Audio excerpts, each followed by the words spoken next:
Preludios de la Dragonlance, 5. Flint, Rey de los Julis. Mary Kirkhoff and Douglas Knauss. Audiolibro editado por Juan Pablo Flores Montaño. Para El Amo del Calabozo, 2024.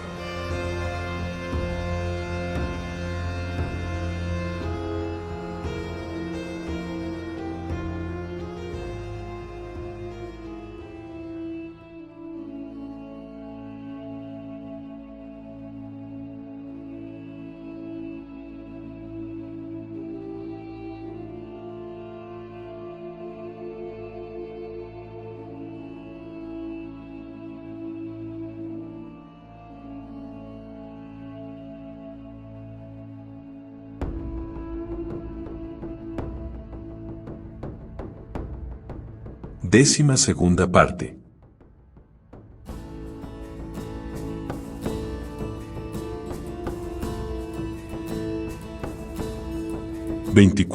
Cuando los dioses combaten, esos enanos escapan. La voz de Pitrick estalló en un penetrante chillido de cólera. Estúpidos incompetentes. Los dejáis escapar. Mientras veía a Perian escabullirse, el jorobado salió renqueante a la calle principal, sujetándose el brazo herido con la otra mano. Su odio por Perian y por todo lo que representaba alcanzó unas dimensiones que lo desbordaban y le provocaban unos temblores incontrolables. Mientras barbotaba sus desvaríos, la saliva le caía en espumarajos por la comisura de los labios. El que la mujer hubiese logrado escapar incrementaba aún más, si cabe, su furia. A través del humo de la descarga mágica que le había lanzado, había visto que estaba gravemente herida. A despecho de esta certeza, Pitrick era incapaz de pensar en otra cosa que no fuera una total y arbitraria destrucción. «Excelencia, por favor», suplicó uno de sus sargentos, agotado por la batalla. El cabecilla de los derros lo miró, el humo y el polvo embadurnaban la pálida piel de su rostro. La barba crespa y el cabello estaban considerablemente chamuscados. Los enanos de las colinas se han agrupado en un edificio grande, no han escapado. El oficial habló con premura, temeroso de la cólera de su comandante. Están atrapados ahí dentro. Han metido la cabeza en una horca y no tenemos más que apretar el nudo. Pitrick bajó el amenazante puño, un remedo de sonrisa apareció en su rostro grotesco. ¿Atrapados? ¿Todos? Que nosotros sepamos, sí, señor. El edificio es una estructura sólida, con una gran puerta de aspecto resistente. Pero creo que podremos derribarla. Bien. Muy bien. El jorobado se sentó en el suelo y se sumió en hondas reflexiones. Su faz se iluminó al ocurrírsele una idea. Ofrezcamos a esa escoria de las colinas un espectáculo grandioso. Que contemplen desde su refugio cómo prendemos fuego a su pueblo. Ordenó Pitrick, incorporándose de un salto. Incendiad casas, comercios, establos, todo. Que arda hasta la última bala de paja de Casacolina. Imaginar la conflagración que arrasaría la ciudad le proporcionaba un gran placer. «Excelencia, me permito sugeriros una idea», dijo el sargento, dando muestras de un coraje poco común. Pitrick lo observó con suspicacia durante un instante, luego, con un ademán, concedió permiso al sargento para que hablara. «Pronto amanecerá. Antes de una hora, las primeras luces del alba alumbrarán el cielo y una hora más tarde el sol nos obligará a ponernos a cubierto. Considero primordial atacar de inmediato a los enanos de las colinas, acabar con ellos cuanto antes, mientras la oscuridad nos rodea. Después podremos arrasar su ciudad cuando nos convenga. Por el contrario», prosiguió el sargento, aun sabiendo que arriesgaba la vida por atreverse a sugerir un plan contrario al de su temperamental comandante, «si ahora nos entretenemos en prender fuego al pueblo, el sol se levantará antes de que la batalla haya concluido y les habremos dado otro día de vida a los enanos de las colinas». Sin hacer una pausa, el oficial se apresuró a continuar. «Ya han demostrado que son ingeniosos y traicioneros. ¿Quién sabe lo que son capaces de hacer durante las horas diurnas cuando nosotros estamos en desventaja? Excelencia, estamos a punto de alcanzar una gran victoria. Insisto en que concluyamos ahora la batalla, cuando todavía está en nuestras manos la iniciativa. Pitrick asumió una repentina y ominosa expresión de calma. Muy bien. Destruiremos primero al enemigo. Dime, ¿dónde está ese edificio en el que se refugian? El sargento Derro, conteniendo un suspiro de alivio, describió al consejero las instalaciones de la cervecería mientras se encaminaban por la desierta calle mayor.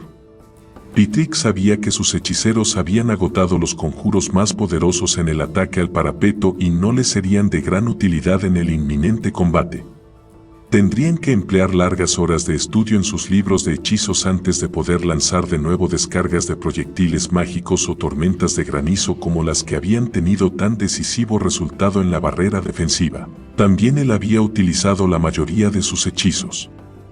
Aún disponía de uno o dos que quizá fueran eficaces para forzar la entrada del edificio, sin olvidar algunos otros conjuros que había reservado en previsión de su enfrentamiento con Perian y el insolente Flint Fireforge.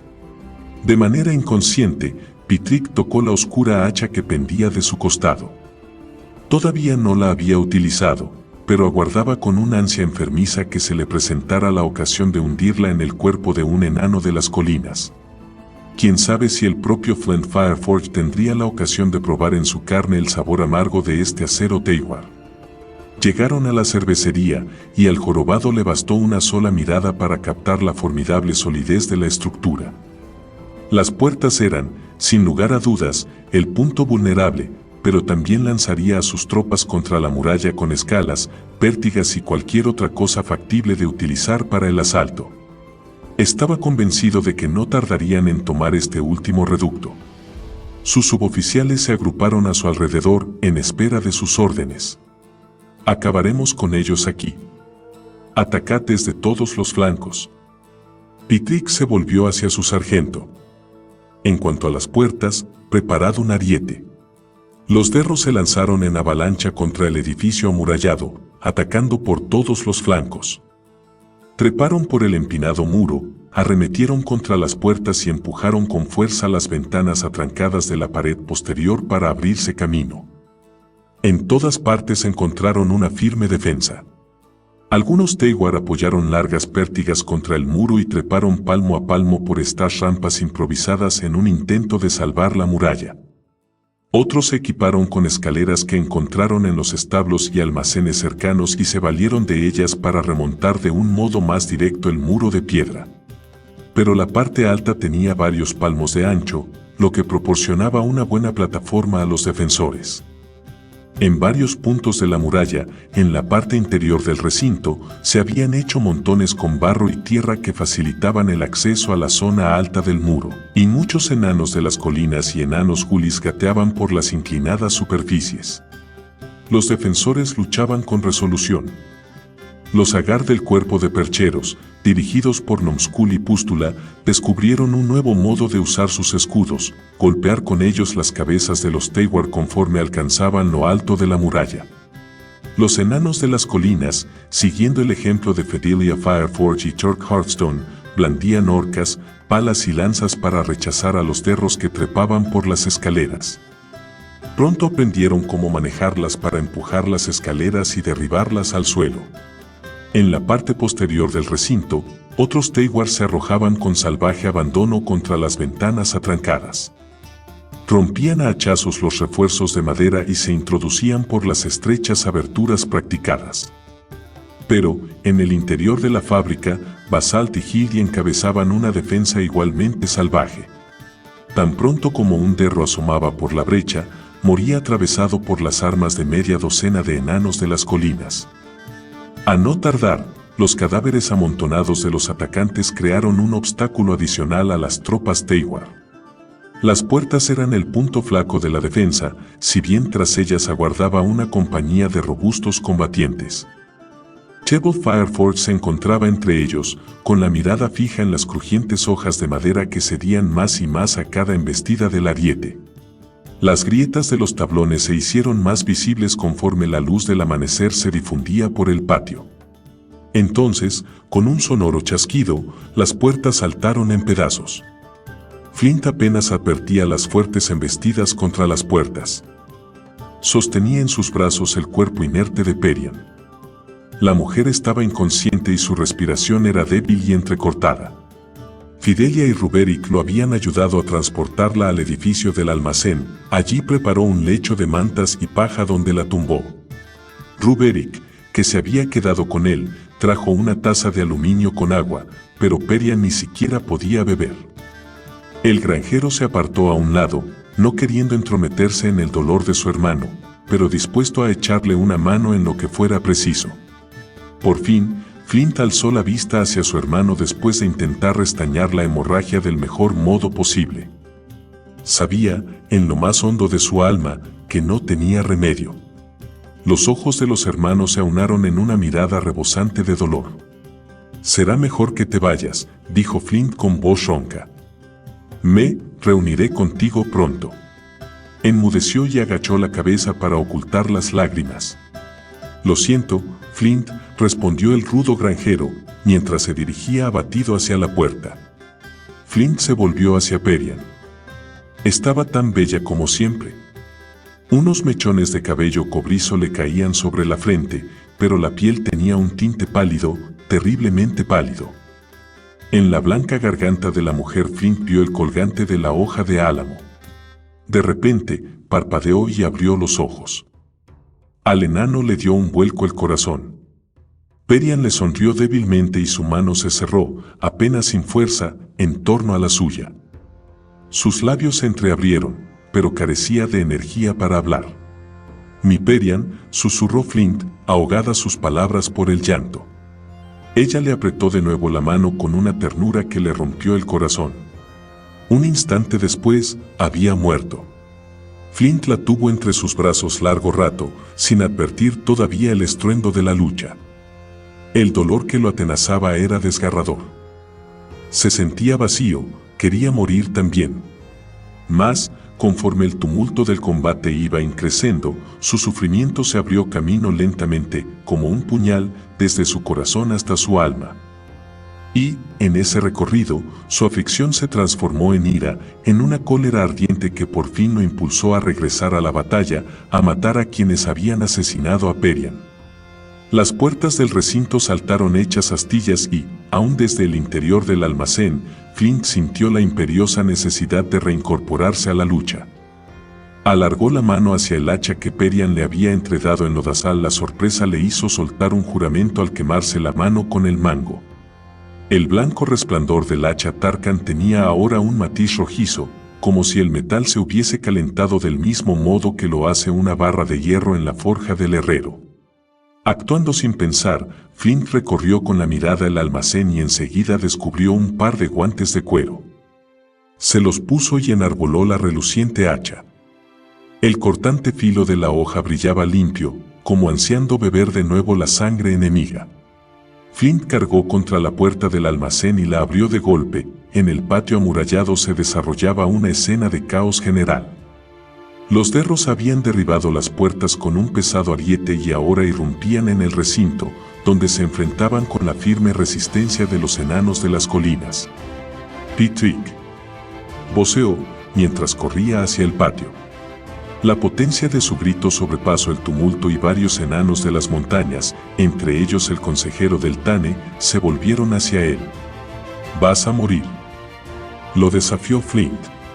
El enano levantó su hacha, aunque su fulgor antinatural quedaba en cierto modo amortiguado por la creciente claridad del alba, atrajo hacia sí las miradas de los derros como si tuviese un magnetismo hipnótico.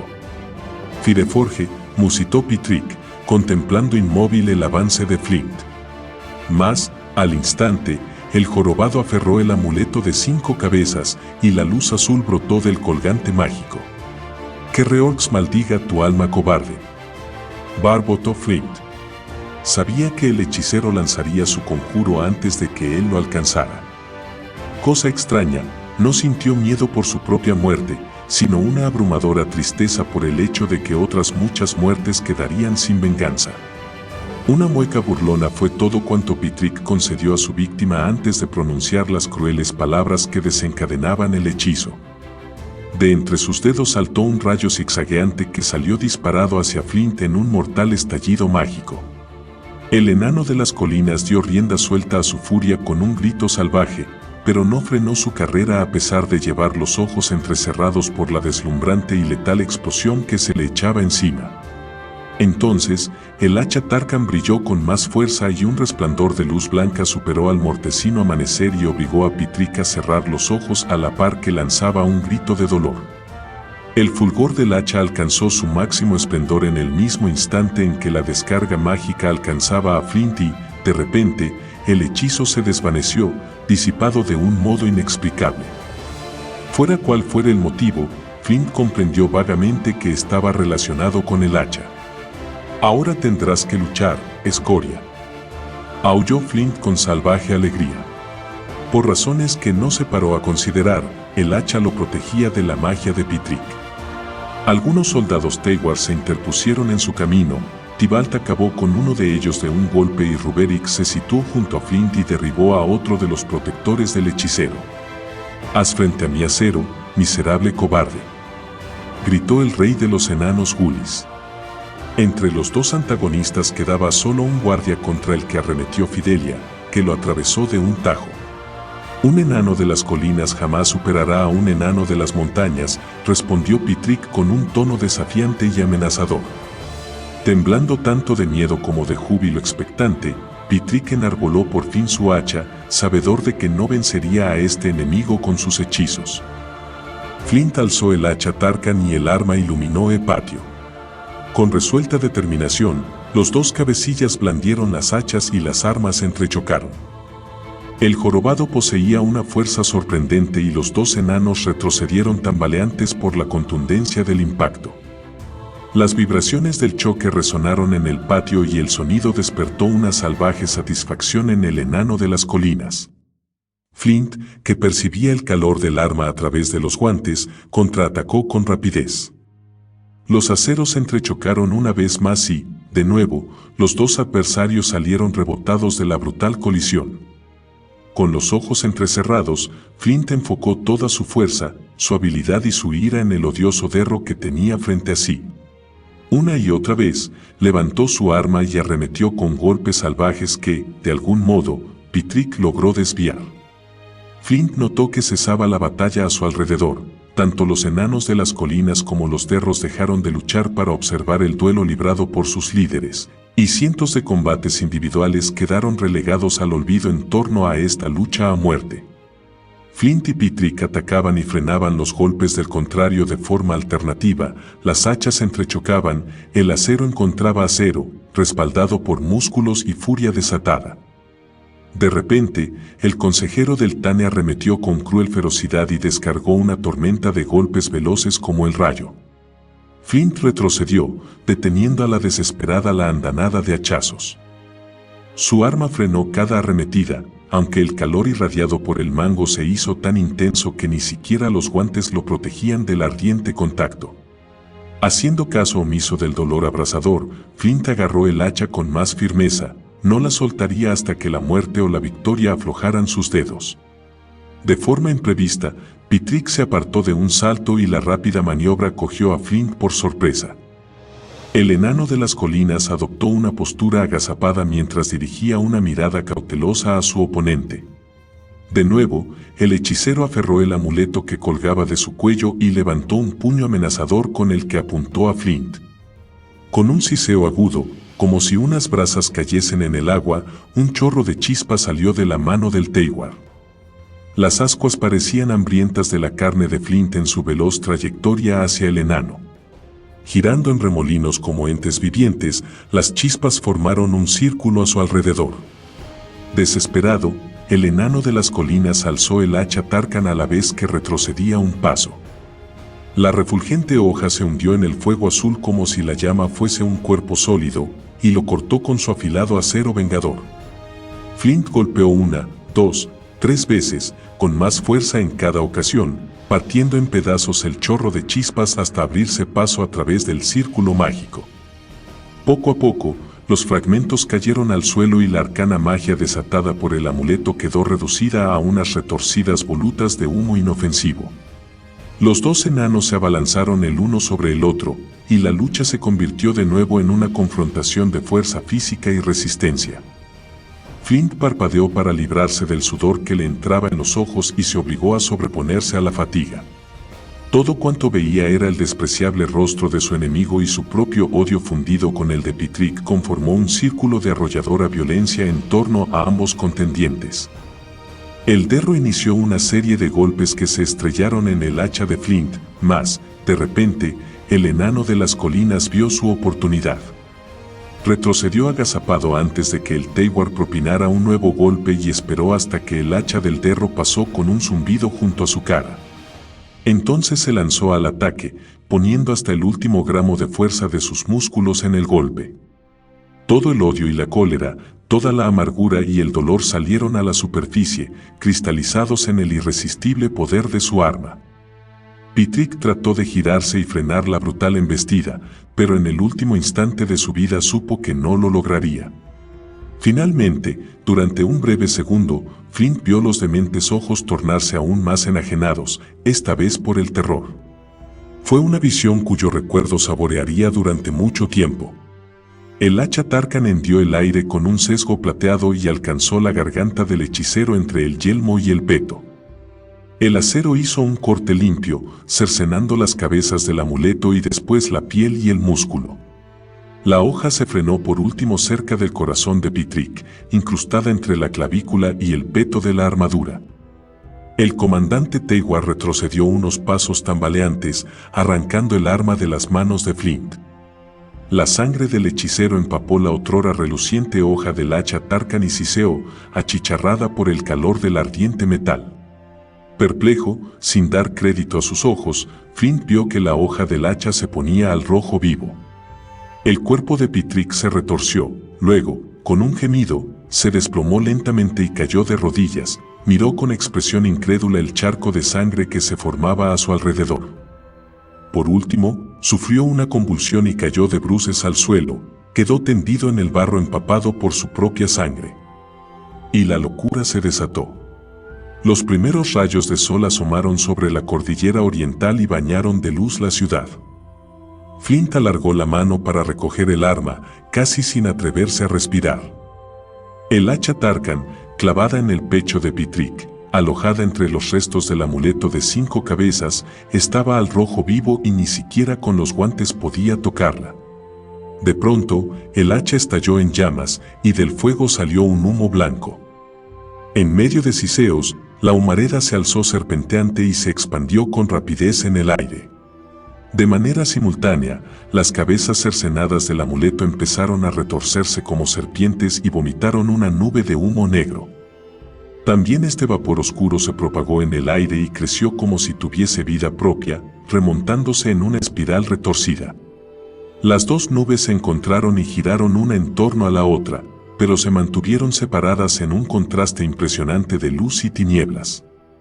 El sol saliente se reflejaba en el humo blanco con un fulgor brillante, en tanto que el vapor oscuro parecía absorber la claridad y la energía del aire sin dar nada a cambio. Flint retrocedió a trompicones, perplejo ante la súbita encarnación de las nubes. La visión lo atemorizaba y despertaba en su subconsciente un terror que no tenía explicación pero que le helaba hasta el alma. Los enanos que habían luchado en el patio se quedaron boquiabiertos y retrocedieron atemorizados.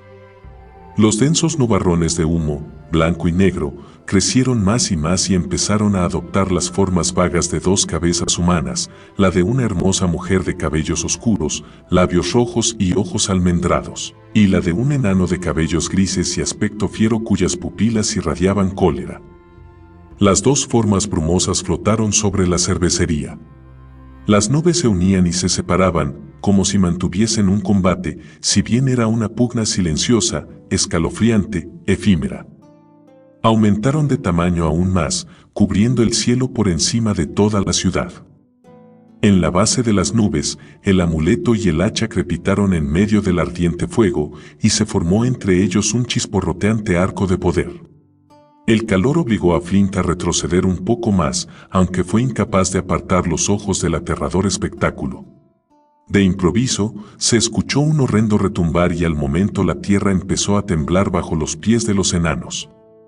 El suelo se movía como el oleaje del mar, se desplomaron algunas piedras del muro y Flint y muchos otros enanos cayeron de bruces. Las casas de madera se derrumbaron como castillos de naipes. Volutas de humo negro se dispersaron por la ciudad y por donde quiera que pasaran prendían fuego en la madera seca de los edificios ya derrumbados y en los que todavía se mantenían en pie. En cuestión de segundos las llamas se alzaron rugientes y Casacolina se convirtió en un infierno devastador. En el patio de la cervecería, los aterrorizados enanos huyeron en estampida y se pisotearon unos a otros en su afán por salir del recinto. Los Teiwar fueron los primeros en abandonar la ciudad y escaparon a todo correr hacia los cerros. No quedó atrás ni un solo derro vivo que hiciese frente a la furia vengativa de los habitantes de Casacolina. La tierra tembló por segunda vez, un tremor convulsivo y destructor que sacudió la ciudad de parte a parte. Aparecieron enormes grietas en el suelo al explotar la tierra a causa del ardiente calor emitido por el hacha y el amuleto. Flint, paralizado todavía por la sorpresa, observó cómo estas fisuras se abrían a su alrededor. Vio desaparecer en las grietas a muchos enanos de las colinas y a enanos gulis sin poder hacer nada por ayudarlos. El muro de la cervecería cedió y se derrumbó en montones de escombros. En el aire resonaban gritos de pánico. Se produjeron alocadas huidas en las que Agar y enanos de las colinas gateaban entre los escombros buscando una salida para escapar de las convulsiones que sacudían el mundo a su alrededor. Flint se obligó a salir de su estupor. Pero, antes de que el enano tuviese tiempo de reunir a su familia y huir del recinto, los temblores de tierra cesaron. Las borrosas figuras de humo blanco y negro se lanzaron una última mirada desafiante y después se disiparon en leves volutas que esparció el aire matinal. El siseante fuego de los dos artefactos mágicos se consumió poco a poco. No quedaba rastro del cuerpo de Pitrick ni de su amuleto. Flint miró lo que quedaba del hacha Tarkan, una finísima lámina de frágil metal en forma de hacha. De la estructura original del arma, permanecían solo las runas. El hacha Tarkan, dijo una voz suave a su espalda. Se volvió y miró sorprendido la faz manchada de sangre y barro de Hildy. Mi padre me enseñó la escritura antigua, explicó, señalando las runas. Flint asintió aturdido, sin apartar la vista de los trazos que, también, poco a poco, empezaban a desvanecerse. El hacha de Tarkas, dice, comenzó Hildy. Forjada por el dios Reorx en honor a la gran paz entre los enanos. Su magnificencia perdurará hasta. Hildy dirigió una mirada compasiva a Flint antes de concluir, hasta que un enano la utilice para derramar la sangre de otro enano. En el patio, ahora sumido en el silencio y la muerte que sigue a la batalla, la fina lámina se alzó en el aire y revoloteó hasta perderse en la distancia. Epílogo. Casacolina se convirtió en una ciudad fantasma en menos de una semana. Lo que la batalla había dejado en pie, el terremoto se encargó de derribarlo. Ni una sola familia había salido del trance sin perder al menos a uno de sus miembros en la batalla de Casacolina, y la mayoría deseaba rehacer su vida en cualquier otro lugar de la campiña, donde los recuerdos fueran más fáciles de borrar con el paso del tiempo. Los Diar, al igual que los Fireforge, cuyas familias habitaban en el pueblo desde antes del cataclismo y cuyos hogares se habían salvado, al menos en parte, de la destrucción, decidieron permanecer en la localidad y reconstruir su ciudad del mejor modo posible. Aunque la cervecería había sido destruida, Hildy se quedó con Basalt y la promesa de una vida compartida con el joven enano. Y, así, con gran dignidad y muchas lágrimas, la familia Fireforge enterró a sus muertos, entre los que se encontraban su hermano Bernard y el valiente Agar Garth. Hyperion. Tras un breve servicio religioso en el que ofrecieron sus almas a Reorx, Flint se alejó y, con la única compañía de sus pensamientos, deambuló sin rumbo fijo por el cercano cerro desde donde se divisaba el lago Mazo de Piedra al oeste y las ruinas de Casacolina al este. Le parecía que el cielo era demasiado azul, el aire invernal demasiado transparente y, normal, en un día en que su corazón estaba roto. Los recuerdos de Perian eran pocos pero muy intensos. Rogó porque el tiempo borrara de su memoria la parte amarga y perduraran solo los momentos bellos. Un tropezón a sus espaldas lo sacó de su ensimismamiento. «Antigua reina muerta», dijo Kainker con tristeza, mientras se acercaba al enano de cabellos grises. Una lágrima solitaria resbalaba por su sucia mejilla.